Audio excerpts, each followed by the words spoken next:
ஓம் சாய்ராம்.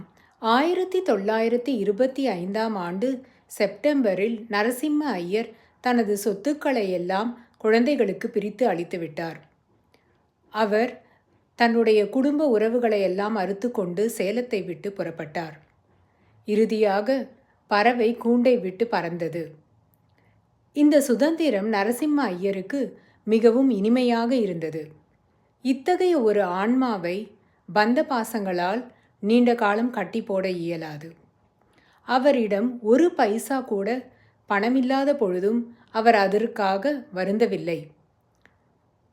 இறைவன் ஒருவரை தன் பக்கத்தில் இழுக்கும் பொழுது அவருக்கு தேவையான அனைத்தையும், அவருக்கு தேவையான பாதுகாப்பையும் அளிக்க வேண்டியது இறைவனின் பொறுப்பல்லவா? நரசிம்ம ஐயர் சேலத்தை விட்டு சென்ற ஒவ்வொரு க்ஷணமும் இதை நன்றாக உணர்ந்தார்.